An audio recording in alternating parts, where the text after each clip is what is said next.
Misterio de fe. Católico. Esto es lo que creemos. Esto es lo que celebramos. Y esto es lo que vivimos.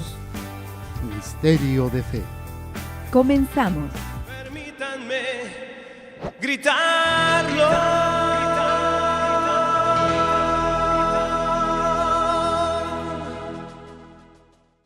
¿Qué tal, amigos? ¿Qué tal? ¿Cómo están? Sean bienvenidos a su programa hoy de Misterio de Fe. Yo soy su amigo y servidor, Padre Jorge, misionero de Jesús y de María. Saludándolos, dando gracias a Dios que nos permiten compartir este día nuevamente con todos ustedes a través de el aprendizaje de la lección divina, los pasos necesarios para poder hacer pues esta experiencia con la palabra de Dios. El primer paso, sabemos, bueno, la definición es lectura creyente de la palabra de Dios bajo la acción del Espíritu Santo para encontrarnos con Dios y dejarnos transformar por Él. Y tenemos los pasos, que es invocación del Espíritu Santo, lectura de la palabra, meditación, oración, contemplación y compromiso. Y dentro del primer paso, que es la invocación, estamos aprendiendo todo lo necesario, no solamente para prepararnos para la lección, sino que todavía pues hemos visto que es toda una preparación espiritual, todo un proceso, y que a veces pues nos damos cuenta que nos falta mucho para poder acercarnos a la palabra de Dios con esa confianza y con esa realidad, ¿sí? Muy bien. Entonces tenemos que dentro del primer momento, que es la invocación, tenemos es fe y apertura, pureza de corazón, desprendimiento y docilidad, espíritu de oración, conversión continua y comunión con la iglesia. Estamos en la conversión continua y para esto hemos estado trabajando con algunos elementos de esta conversión, diciendo que la conversión no se puede dar si no hay pues un proceso de transformación.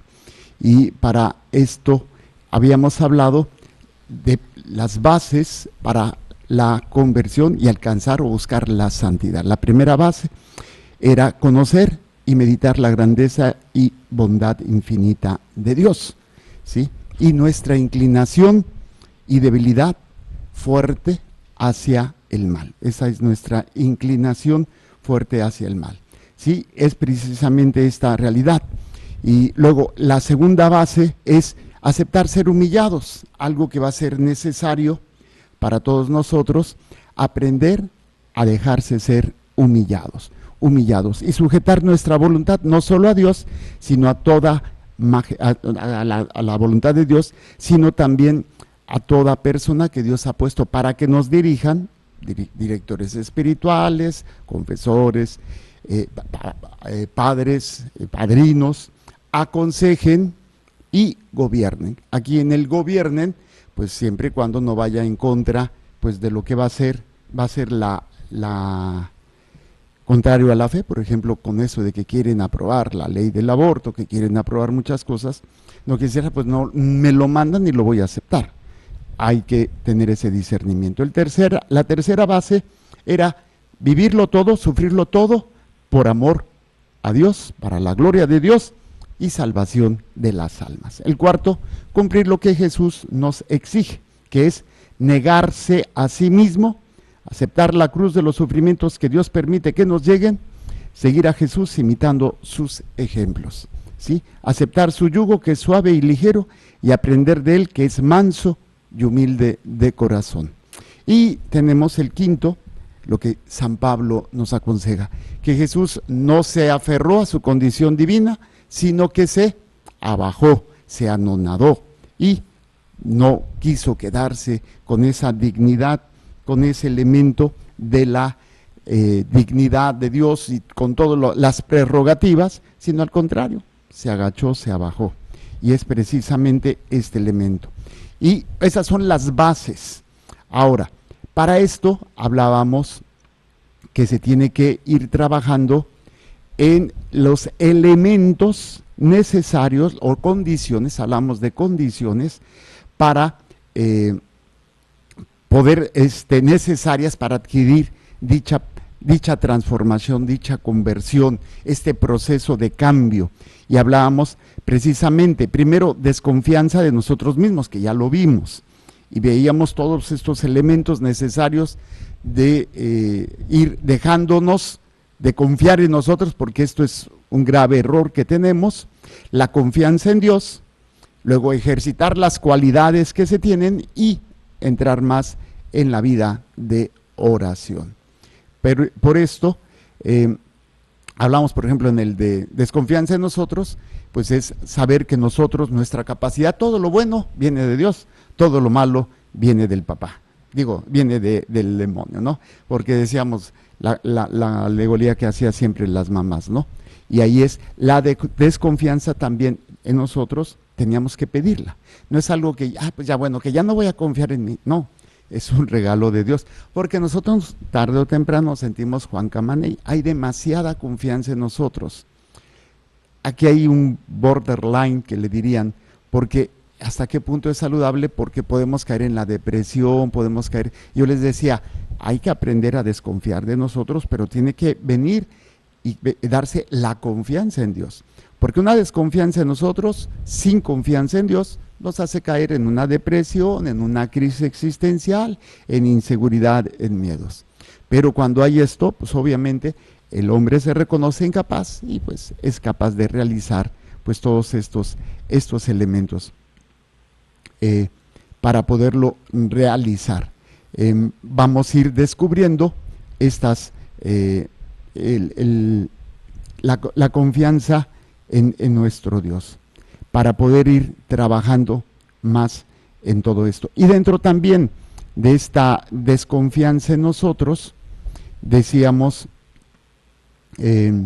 para poder no confiar en nosotros, era primero, el primer remedio, decíamos, los remedios principales para meditar y convencerse que solo nosotros no podemos, es saber que sin Dios nada podemos hacer. El segundo remedio es pedir con fervor y humildad que Dios, de parte de Dios, la gracia de confiar en Él y desconfiar en nosotros. El tercer remedio es precisamente adquirir la desconfianza en nosotros mismos respecto de lograr conseguir por nuestra propia cuenta la santidad. Y el cuarto remedio, hablábamos, es cuando caemos en alguna falta, reflexionemos cuán grande es nuestra debilidad e inclinación al mal. Bueno, pero estábamos ya en lo que es la confianza en Dios, era lo que estábamos viendo. Y ahí hablábamos cuáles son los medios para conseguir la confianza en Dios. El primero, pedirlo, hay que pedirlo. Si no lo pedimos, sí, pues nunca lo vamos a recibir. Todo el que pide, recibe, y todo el que busca, encuentra. Todo el que toca, se le abre. Por eso, ese es el primero, pedirlo. Segundo, meditar. Y es una de las cosas que cómo perdemos el tiempo. Vamos manejando, vamos con 1000 cosas en la cabeza, que muchas de ellas ni las podemos evitar, ni las podemos solucionar, pero nos ocupa un tiempo sagrado, un tiempo que nos ayudaría a crecer.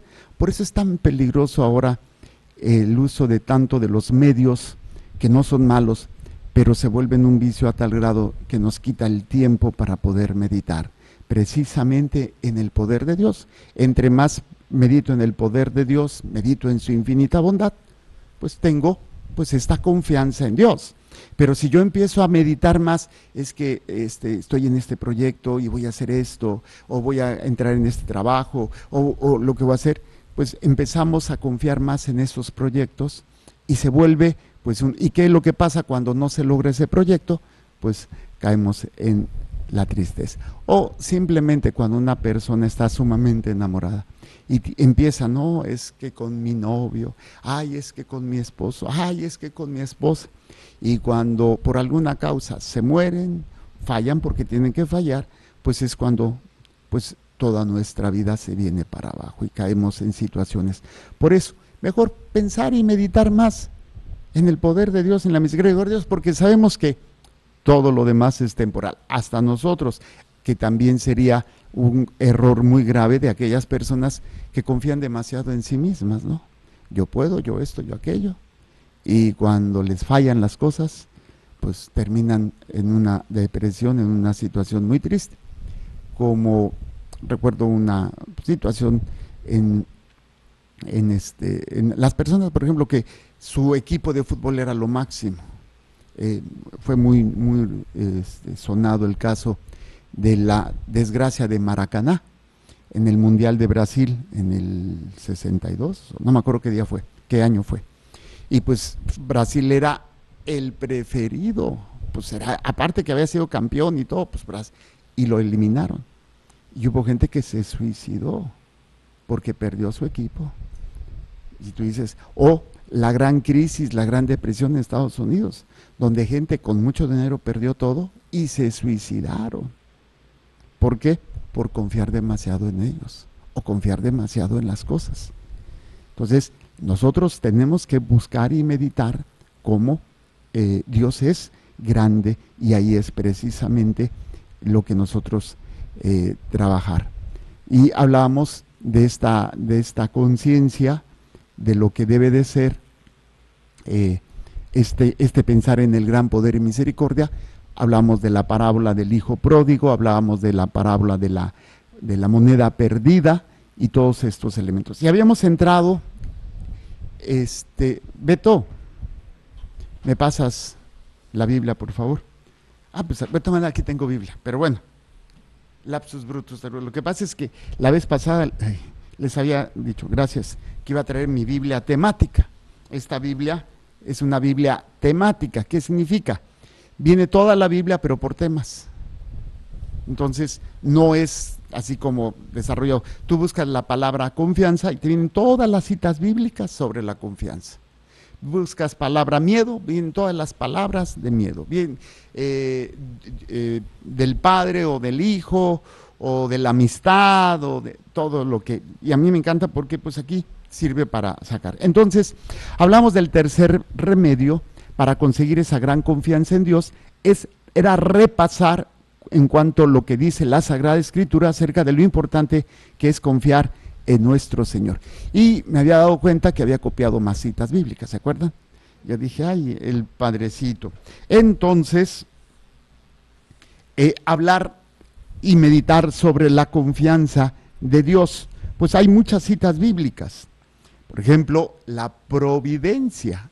Hablar de que Dios va a proveer es una confianza. De hecho, nosotros tenemos una oración que se llama la Divina Providencia, que tu Divina Providencia, Señor, se extienda en cada instante y momento, para que nunca nos falte casa, vestido y sustento. Y a la hora de la muerte, el Santísimo Sacramento. Entonces, vámonos a ver algunas citas bíblicas sobre la confianza, para que ustedes, la que más les guste o las que más les guste, las tengan siempre a la mano.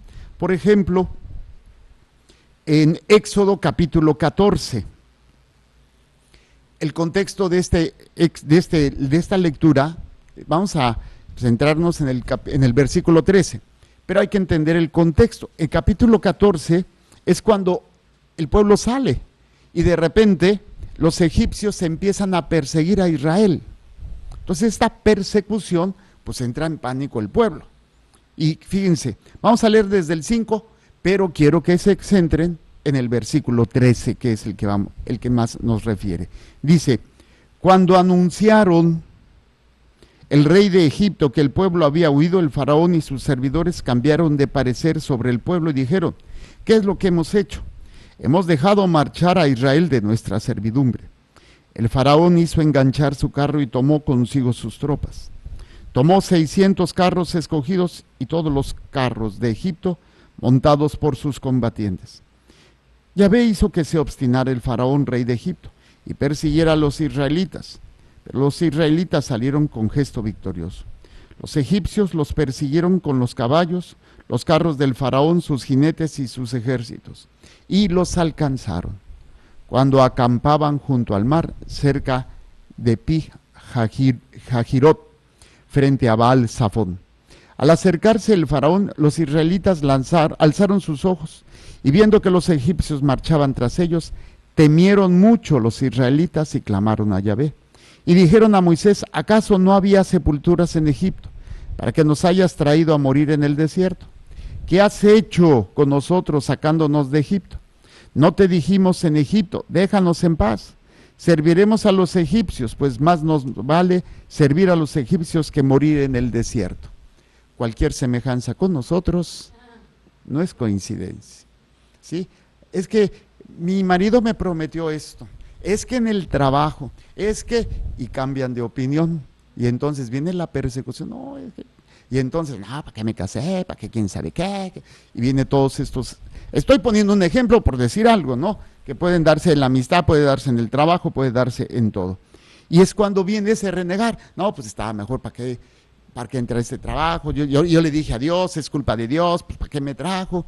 O como el pueblo, ¿no? Es que fue tu culpa, ¿para qué nos trajiste? Como los amenazó con pistola, para sacarlos, pues si no salen, los agarro a balazos, pues tuvieron que salir a fuerzas. Pero es cuando no hay ese crecimiento en la madurez, se culpa a los demás. ¿Por qué? Porque las circunstancias se ponen difíciles y no queremos enfrentar las decisiones, que siempre habrá cambios, siempre habrá dolor, siempre habrá pérdidas.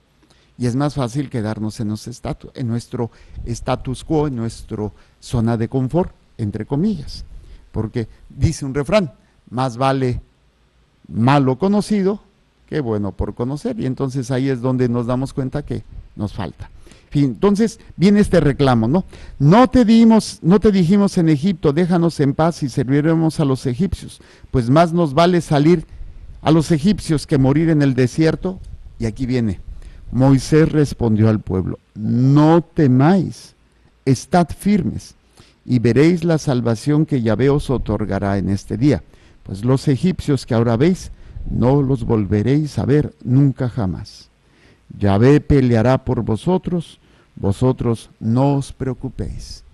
¿Quién va a pelear por ti? Dios. O sea, cuando uno piensa va a pelear, pues que ahogue a mi suegra, ¿no? Así como ahogó a los egipcios, sí, pues sí, pues sí, porque ya no la aguanto. O que ahogue a mi marido ya porque pues es un hombre violento, o que ahogue a mi compañera de trabajo, que ahogue los gastos o los pagos que tenemos tan fuertes y que ya no nos alcance, y estamos ahí. ¿Quién va a pelear tu pelea? Es Dios. Pero cuando se refiere a eso Él es el que va a actuar. Y Él sabrá cuándo, cómo y a qué horas. El problema es que nosotros pensamos que la victoria se va a dar aquí, se va a dar ahorita. Recuerden qué es lo que representa la salida de Egipto. La salida de Egipto representa la liberación de la opresión. Y para nosotros, ¿cuál es la mayor opresión? El pecado y la muerte. Entonces nuestra liberación se puede ir dando y se va a ir dando aquí, pero la plenitud de esta liberación será después de la muerte, que es la vida eterna. Ya no estaremos sometidos a... Entonces la victoria está en manos de Dios. Para llegar a esa victoria hay que lograr presentar batallas en las cuales perderé y en las cuales algunas ganaré, pero al final de cuentas, quien va a pelear la guerra es Dios por mí. Esto va a ser muy interesante, ¿sí? Luego vámonos a otro, Deuteronomio 31:6. Deuteronomio está después de Números está después de Levítico. 31, Deuteronomios 31,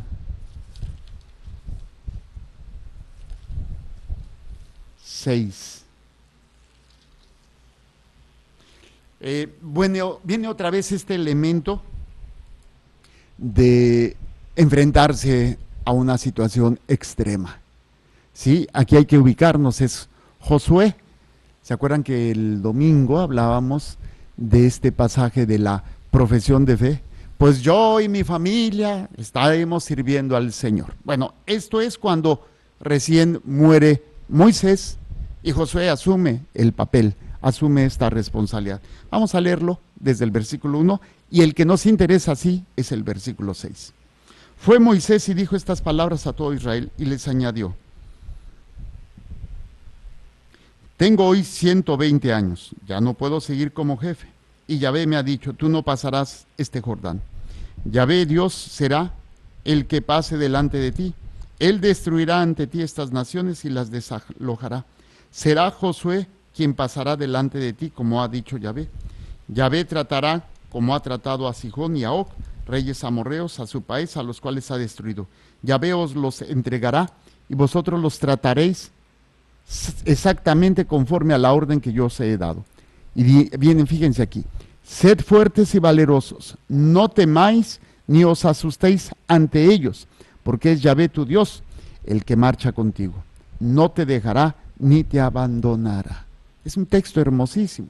No os acordéis, no permitáis que el miedo ante la batalla, ante todo eso, porque ese es donde ahí Satanás agarra, ¿no? Es que ya no puedo, padre, es que me duele. Pues claro que te va a doler. Yo les digo a las mujeres, qué bueno que te duela, piensa que estás pariendo. Y cuando estabas pariendo, decías, ya no, pues sí, pero sabías que tenías que pujar porque si no, no sale la vida. Pues es lo mismo, tú lo que estás enfrentando es precisamente ese parir para alguien, parir un alma para Dios. Aquí puede ser tu esposo, tus hijos, tus hermanos, tus padres, tus amigos. Obviamente los hombres no paremos, pero sí también podemos ofrecer ese dolor en ese sentido de nacer, de dar vida. ¿Por qué? Porque lo que estamos haciendo es para que se manifieste la gracia de Dios en alguien, la salvación de Dios en alguien. Entonces son textos muy interesantes que nos pueden ayudar. Vamos ahora al libro de Proverbios. Para los que no sepan dónde está Proverbios, nos vamos al índice por la página 909. Da inicio más o menos. 900, al menos en esta edición, no sé allá si sea igual. Está después de Job. Proverbios. El libro de Proverbios, capítulo 16. Capítulo 16, versículo 33. Proverbios, ¿qué les dije? No, me equivoqué, estaba viendo la cita de abajo que era de Juan. Es Proverbios 3, versículo 5. Ya decía yo. Esta me encanta. Vamos a leerlo desde el versículo 1, pero el que nos interesa es el versículo 5. Dice, hijo mío, no olvides mi instrucción, guarda en tu memoria mis mandatos, pues te proporcionarán muchos días y años de vida y bienestar. Que no te abandonen el amor y la lealtad, átalas a tu cuello, grábalas en la tablilla de tu corazón. Así obtendrás estima y aceptación ante Dios y ante los hombres. Fíjense, confía en Yahvé de todo corazón y no te fíes de tu inteligencia. Yo puedo, yo esto, yo aquello, yo soy Juan Camaney. Tristemente, pero no funciona. Aquí estamos hablando de nada más confiar en la providencia, porque hay que hablar de todos los aspectos. Si quieren, vamos ahora al Nuevo Testamento, hay textos hermosísimos. Juan 16, ahora sí, Juan 16, 33, Evangelio de San Juan. Estas citas son para que ustedes las anoten y aprendan a confiar. San Juan, estamos en el Nuevo Testamento, capítulo 16, versículo 33.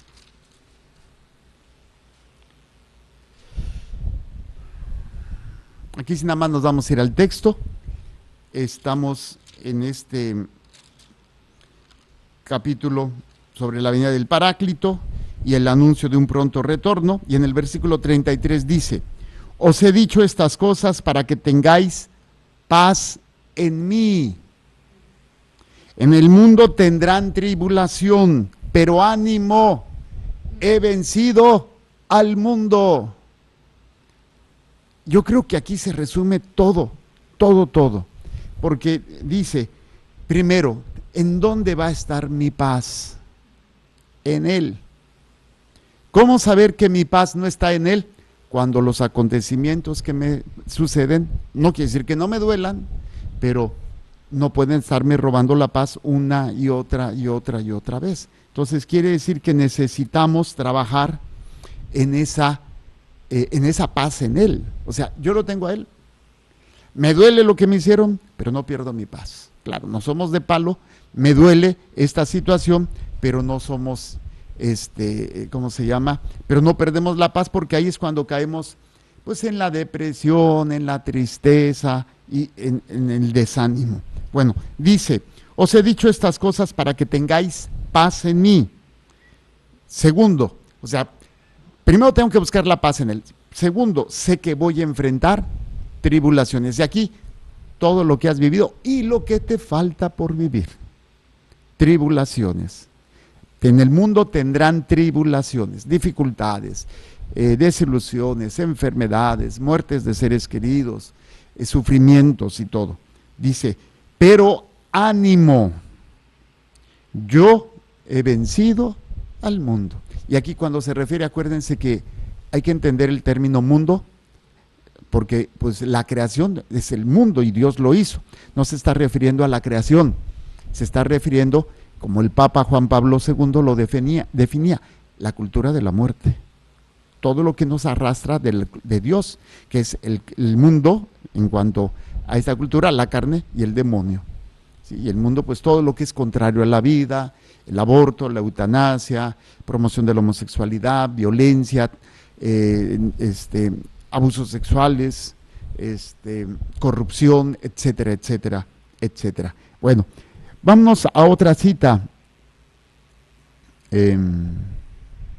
Romanos 8:32. Romanos está después de Hechos de los... es en el Nuevo Testamento. Ahí más adelante, ahí mismo. Después está Hechos de los Apóstoles y luego está Romanos. Ahorita vamos a estar viendo puras citas del Nuevo Testamento. Romanos, capítulo 8, versículo 32.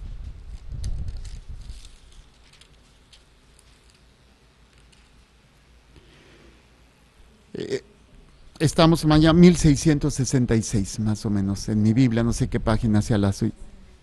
Ok.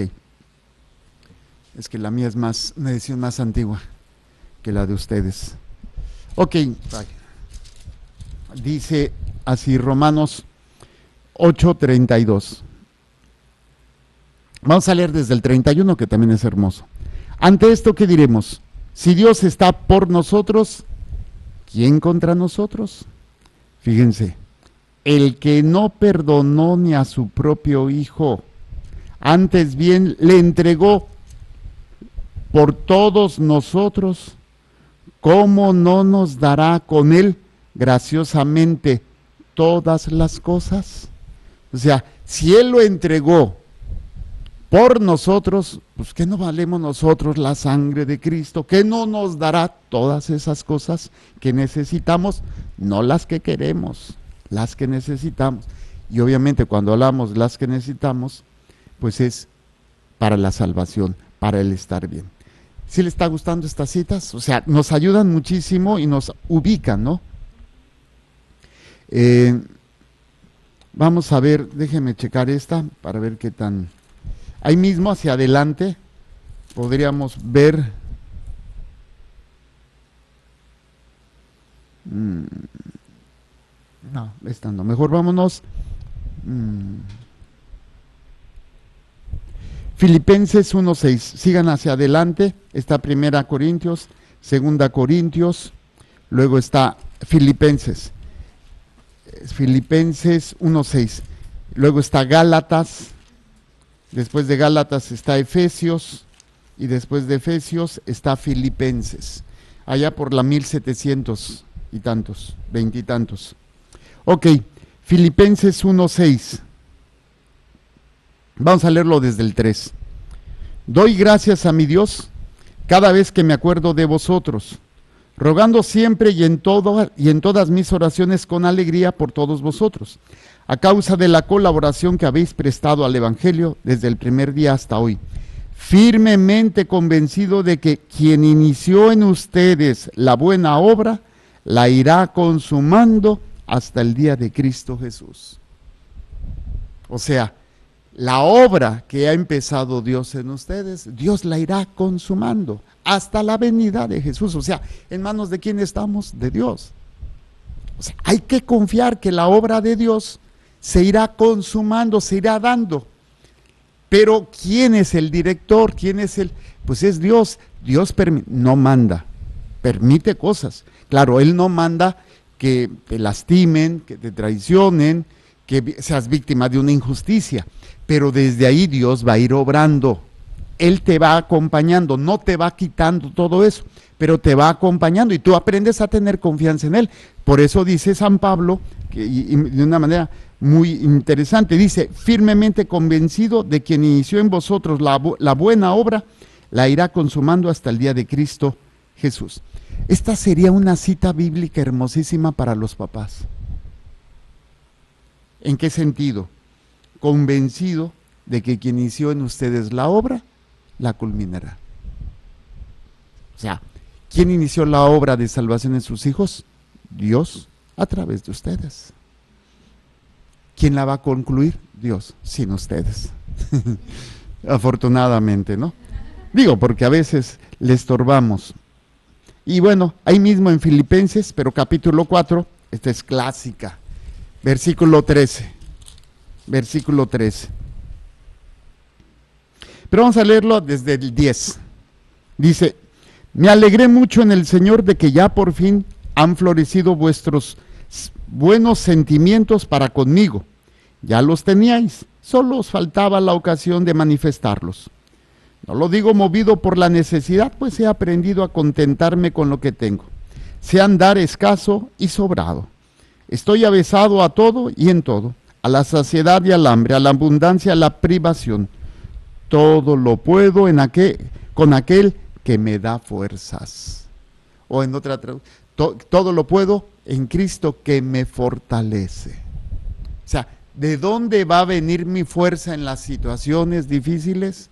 Por eso mi deseo de que siempre que estoy en una crisis, a donde tengo que correr es inmediatamente al Santísimo, no con la suegra, no con la vecina, no al poner en el Facebook mi carita triste para que me pongan like, no, es en Cristo que me fortalece. Esa es la fuerza que nosotros como cristianos tenemos, ¿sí? Todo lo puedo, porque Pablo está hablando que está avesado, está experimentado cuando hay abundancia, cuando hay escasez, cuando tiene para comer, cuando no tiene que comer, cuando lo maltratan, cuando no lo maltratan. O sea, ¿de dónde le viene? Pues de Cristo, todo lo puedo. O sea, mi fuerza viene de Cristo. Ahora, ¿de dónde te viene a ti tu fuerza? Si tu fuerza viene de sentirte bien, que tengas a alguien a tu lado, tener la seguridad del dinero, pues entonces eso es lo que van a aprender tus hijos. Por eso la importancia de que ellos te vean de dónde agarras esa fuerza, esa confianza. Bueno, otras citas bíblicas pudiéramos ver.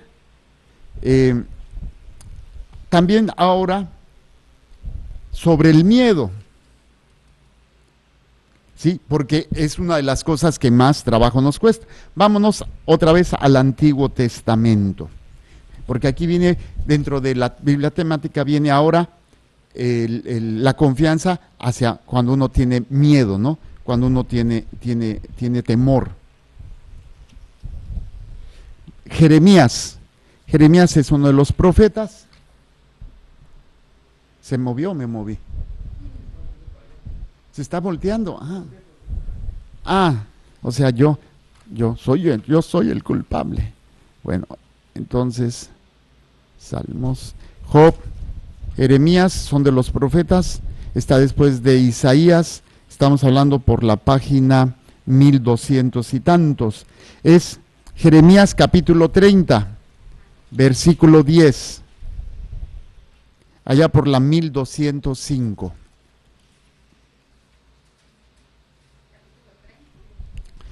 Capítulo 30, versículo 10.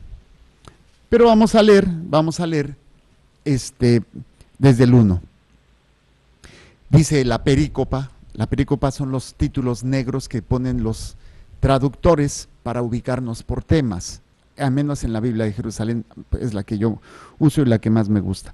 Dice, promesa de restauración a Israel del norte. Palabra que recibió Jeremías de parte de Yahvé. Así dice Yahvé, el Dios de Israel. Escríbete en un libro todas las palabras que te he dirigido, pues vienen días, oráculo de Yahvé, en que haré tornar a los cautivos de mi pueblo Israel y de Judá, dice Yahvé, y los haré volver a la tierra que di a sus padres en posesión. Estas son las palabras que dirigió Yahvé a Israel y a Judá. Así dice Yahvé, voces estremecedoras oímos, pánico y no paz. Id a preguntad y ved si pare el macho, o sea, si tiene hijos el macho.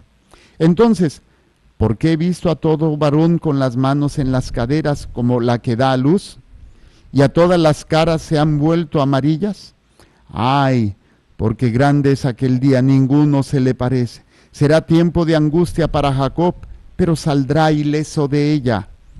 Acontecerá aquel día, oráculo de Yahvé Sebaot, que romperé el yugo sobre tu cerviz y tus coyundas arrancaré, y no te servirán más los extranjeros, sino que Israel y Judá servirán a Yahvé su Dios, y a David su rey yo les suscitaré. Aquí viene el texto. Pero tú no temas, siervo mío Jacob, oráculo de Yahvé, ni desmayes Israel, pues mira que acudo a salvarte desde lejos, y a tu linaje del país de su cautiverio. Volverá Jacob, se sosegará y estará tranquilo, y no habrá quien le inquiete. O sea, confianza en él ante el temor, ¿no? Ahora nos regresamos al el profeta anterior. Ahí estamos en Jeremías, regrésense hacia atrás, es el libro anterior, capítulo 35 de Isaías, 35 versículo 4. Isaías 35, 4. El triunfo de Jerusalén. Vamos a leerlo desde el 1, pero el que nos interesa es el 4. A mí me gusta hacer siempre ese contexto, porque si nada más sacamos siempre, de hecho es uno de los pasos de la lección divina, ver el texto en el contexto, qué dice antes y qué dice después. Que es lo que hacen muchos protestantes, sacan el texto y entonces hacen el descontexto completamente. Ok, versículo del 1 y es vamos a buscar el 4. Vamos a leer desde el 1. Que el desierto y la sequedad se alegren, regocíjese la estepa y florezca como flor, estalle en flor y se regocije, hasta lanzar gritos de júbilo. La gloria del Líbano le ha sido dada, el esplendor del Carmelo y del Sarón, se verá la gloria de Yahvé, el esplendor de nuestro Dios. Fortaleced las manos débiles, afianzad las rodillas vacilantes, decid a los de corazón intranquilo, ánimo, no temáis, mirad que vuestro Dios viene vengador, es la recompensa de Dios, Él vendrá y os salvará. Esto, por ejemplo, es un texto hermosísimo en los momentos de prueba de fe, en donde se te está atacando por ser cristiano, por mantenerte en tu fe, que si en el trabajo, las familias, que a veces los familiares son medio mulas, ay, muy santurrón, que quién sabe qué, rata de iglesia, cucaracha de sacristía y que quién sabe cuánto. Y es precisamente, o sea, el Señor es el que va a ayudarnos. Obviamente también se refiere a los elementos de persecución. Ahora, vamos a otras que están muy hermosas. Salmo 40, rápidamente. Los salmos están hacia, ahorita les digo hacia dónde están, hacia atrás, por eso yo decía. Libro de los Salmos. Ahorita, libro de los Salmos, lamentación, acá está. Es en los Salmos 40. Salmo 40. Y tenemos, ahorita les digo, Salmo 40. Y el versículo 5. Vamos a leerlo desde el 1, pero el que nos interesa es el 5. Dice, yo esperaba impaciente a Yahvé, hacia mí se inclinó y escuchó mi clamor. Me sacó de la fosa fatal, del fango cenagoso, asentó mis pies sobre roca y afianció mis pasos. Puso en mi boca un cántico nuevo, una alabanza a nuestro Dios. Muchos verán y temerán, y en Yahvé pondrán su confianza. Dichoso será el hombre que pone en Yahvé su confianza, y no se va con los rebeldes que andan tras los ídolos. Aquí, confianza y triunfaréis. Ese es el otro elemento, ¿no? Aquí ahorita estamos viendo ¿qué te va a traer la confianza? El triunfo. Anteriormente estábamos viendo la confianza en no temer ante las dificultades, pero aquí es, ahora, si tú tienes confianza, vas a vencer, ¿sí? Por eso, en lo que estamos leyendo de este Salmo 40, dice, dichoso, alegre, bienaventurado, será el hombre que pone en Yahvé su confianza y no se va con los rebeldes que andan tras los ídolos, o sea, todo aquello que va contrario a nuestra fe. Se nos ha acabado el tiempo. ¿Quieren que sigamos con más citas bíblicas sobre confianza? O sea, ¿por qué? Porque si esto ustedes las ponen ahí, van a estar trabajando. Y esto obviamente nos llevará a ir creciendo en eso. Recuerden que hay que pedir la confianza. No es algo nada más que nos va a llegar así, bueno, pues ya. No, hay que estar pidiendo la confianza en Dios y sobre todo también estar, si yo estoy pidiéndola, y el segundo, ¿se acuerdan? Era estar pensando en el gran poder de Dios. ¿Y cómo puedo pensar en el gran poder de Dios? Empezando viendo citas bíblicas, y esto me va a ayudar a descubrir los momentos de gran poder de Dios en mi vida, para ser firme y no caer en esta situación de desesperación o de tristeza. Bueno, nos quedamos en el... Ya borré aquí. Sí, pero estamos en la confianza, tened confianza y triunfaréis. Estoy en la página 102 de mi Biblia temática, ¿sí?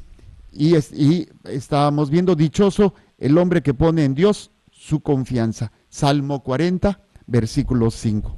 Dios mediante estaremos viendo otros salmos, Salmo 84, Salmo 146 y Jeremías.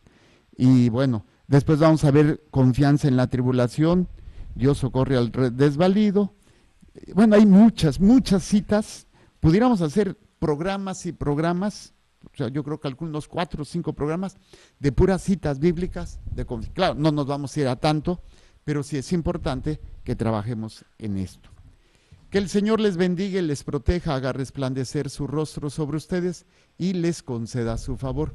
Que el Señor les mire con benevolencia y les conceda la paz. Amén. Jesús, que tu sangre pura y sana circule en estos cuerpos enfermos y que tu cuerpo puro y sano transforme estos cuerpos débiles y que una vida sana y vigorosa palpite dentro de ellos. Amén. Y la bendición de Dios Todopoderoso, Padre, Hijo y Espíritu Santo, descienda sobre ustedes y permanezca para siempre. Muchísimas gracias. Continúen con nuestra programación. Recuerden, Dios es amor y te ama. Creer, celebrar y vivir tu fe es el reto de hoy. Misterio de fe.